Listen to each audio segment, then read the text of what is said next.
আল্লাহর হাবিব জনাব রাসূলুল্লাহ সাল্লাল্লাহু আলাইহি ওয়াসাল্লাম বলেন, হে দুনিয়ার মানুষেরা, একটা সময় আসবে, আল্লাহু আকবার, দুনিয়ার মানুষ মায়ের অবমাননা করবে, মায়ের কথা শুনবে না, কিন্তু ম্যাডামের কথায় উঠা বসা করবে, ম্যাডাম যা বলে তা শুনবে, বউয়ের অনুকরণ করবে।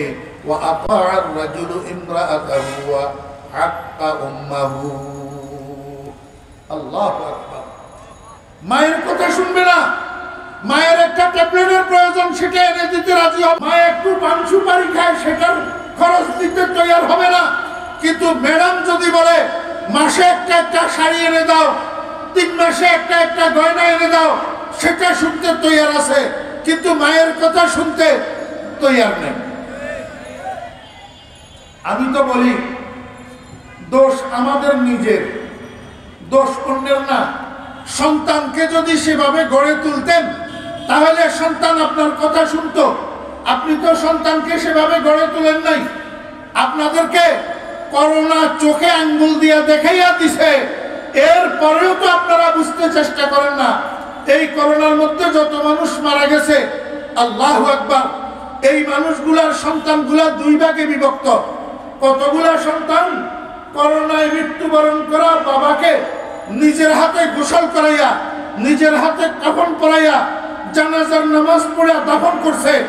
আর কতগুলা সন্তান আব্বার লাশের চেহারা দেখার জন্য হসপিটালে পর্যন্ত যায় নাই, আঞ্জুমানে মফিদুল ইসলামে লাশ দিয়া দিছে।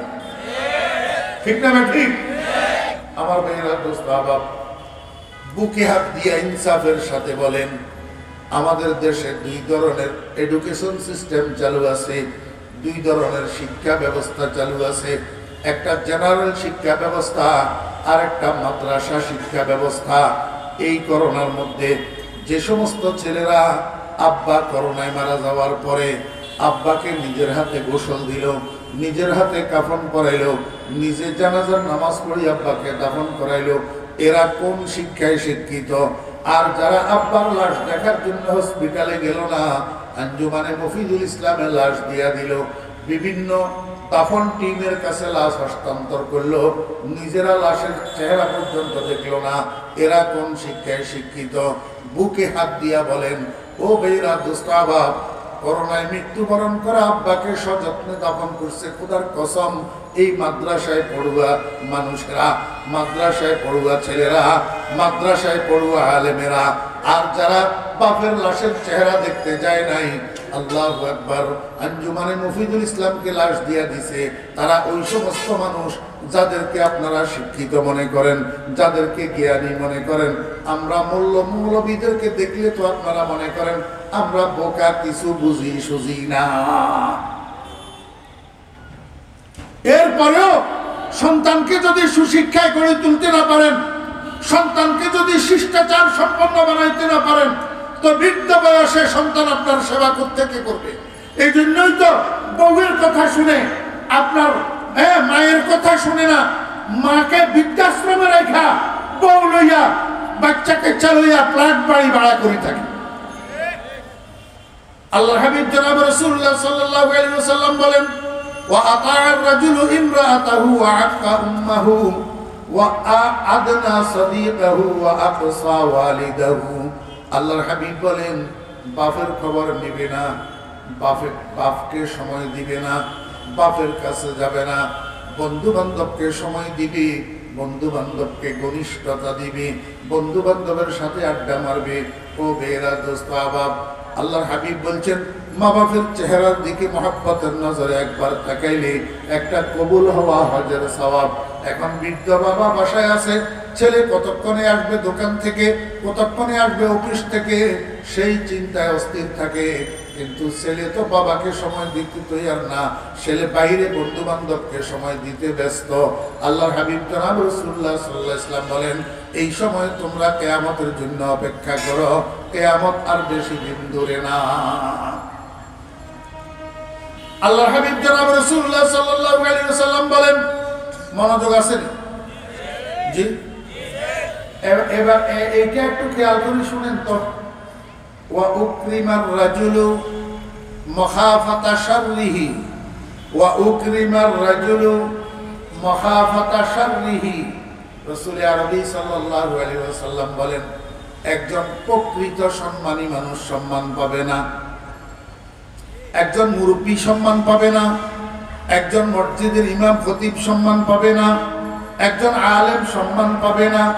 ও দোস্ত, একজন প্রকৃত সম্মানী মানুষকে সম্মান করা হবে না, সম্মান করা হবে তার অনিষ্টতার ভয়ে, তার ক্ষতির ভয়ে, যে তারা যদি আমি ইসলাম আলাইকুম না কই তো সে আমার আরেক জায়গা দিয়ে ক্ষতি করে দিবে, আমারে ডান্ডা ফিডা করবে, আমারে পান দিয়া নিয়ে যাবে। এই সমস্ত ভয়ে মানুষ মানুষকে এখন সম্মান করে। আমার ভাইয়েরা, দোস্ত, আবার হ্যাঁ, একজনের দেখলে সালাম আলাইকুম, সালাম আলাইকুম স্যার, সালাম আলাইকুম, সালাম আলাইকুম। কারণ কি? স্যারের কাছে ডান্ডা আছে, স্যারের কাছে কি আছে? ডান্ডা আছে। এই ডান্ডার ভয়ে সালাম আলাইকুম, সালাম আলাইকুম করে, কিন্তু মসজিদের ইমাম সাহেবকে এত সালাম আলাইকুম, সালাম আলাইকুম করে না। আমার ভাইয়েরা, দোস্ত, আবার প্রকৃত সম্মানী মানুষ যারা, তারা সম্মান পায় না, অনিষ্টকারীরা সম্মান পায় অনিষ্টকরণের ভয়ে, মানুষের ক্ষতিকারীরা সম্মান পায় ক্ষতির ভয়ে। ওই মানুষ, দুনিয়ার মানুষ তাদের ক্ষতির ভয়ে তাদেরকে সম্মান করে, সালাম করে। আল্লাহর হাবিব জনাব রাসূলুল্লাহ সাল্লাল্লাহু আলাইহি ওয়াসাল্লাম বলেন, এইটাও একটা কিয়ামতের আলামত। আল্লাহু আকবার। হাবিবে খোদা জনাব মুহাম্মদুর রাসূলুল্লাহ সাল্লাল্লাহু আলাইহি ওয়াসাল্লাম বলেন, ওয়া তুউল্লিমা লিগাইরিদ্দিন, ওয়া তুউল্লিমা লিগাইরিদ্দিন।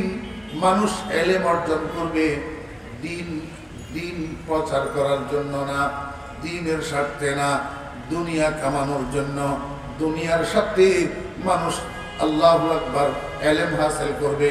বর্তমান দুনিয়াতে এমন কিছু আল্লাহু আকবার মাদ্রাসা আছে, যেই মাদ্রাসাগুলোতে আমাদের সন্তানেরা লেখাপড়া করে সার্টিফিকেটের উদ্দেশ্যে, চাকরির উদ্দেশ্যে। ইসলামিক বিষয়গুলা পড়ে, নহু পড়ে, সরফ পড়ে, ফেকা পড়ে, ইসলামী সাহিত্য পড়ে, ইসলামের হিস্ট্রি পড়ে, ইসলামের ইতিহাস পড়ে। কিন্তু এই যে আরবিগুলা পড়ে, কোরআন শরীফের তরজমা পড়ে, তাফসীর পড়ে, হাদিস পড়ে, অথচ এগুলা পড়ে ঠিক, কিন্তু পড়ার সাথে কাজের কোনো সম্পর্ক নাই। আমার ভাইয়েরা, দোস্ত, আবাব, বললে তো মনে কষ্ট যায়। আজকের যুগে বললে তো দোষ, বললে দোষ। হক কথায় আহমদ বেজার, গরম ভাতে বিড়াল বেজার। কইলে মাই মার খায়, না কইলে বাপে আরাম খায়। আমরা মাদ্রাসার ছাত্র, আমরা ক্লাস করার জন্য মাদ্রাসায় যাব। তো মাদ্রাসার পাশে লন্ড্রি আছে, এই লন্ড্রির মধ্যে একটা স্যুট থাকে। বাসার থেকে একটা স্যুট পরিধান করে আসে, লন্ড্রিতে আসা মাদ্রাসায় ঢুকার আগে আর একটা স্যুট পরিধান করে, সেটা দিয়ে ক্লাস করে। ক্লাস যখন শেষ হয়, এবার আবার লন্ড্রিতে আসা স্যুটটা চেঞ্জ করিয়া আর একটা স্যুট পরিধান করিয়া এবার রাস্তায় বাইর হয়। বুঝেন তো, স্যুট একটা হলো পাঞ্জাবি আর পায়জামা আর টুপি, আর একটা হলো ওই জিন্সের সিপা প্যান্ট আর ইংলিশ শার্ট। মাদ্রাসার ছাত্র, মাদ্রাসার ছাত্র আমার ভাইরা নহু সরফ পড়ে, ফিকহ পড়ে, উসুল পড়ে, হাদিস পড়ে, তাফসীর পড়ে, কোরআন পড়ে, কিন্তু 3:30 দিকে তাকাইলে এই মাদ্রাসার ছাত্র বলিয়া মনে হয় না। না আছে মাথায় টুপি, না আছে মুখে দাড়ি, না আছে পরনে সুন্নতের জামা। ও ভাইরা, দোস্ত, আবাব, মাদ্রাসায় পড়তেছি, কোরআন হাদিসের বিষয়গুলো স্টাডি করতেছি, কি জন্য? দ্বীনের জন্য না, দুনিয়ায় কামানোর জন্য। দুনিয়ায় কামানোর জন্য। আল্লাহর হাবিব জনাব রাসূলুল্লাহ সাল্লাল্লাহু আলাইহি ওয়াসাল্লাম বলেন, যখন মানুষ দ্বীনে ইলম অর্জন করবে দুনিয়ায় কামানোর জন্য, বুঝবা এটা কিয়ামতের আলামত। কিয়ামত আর বেশি দূরে না।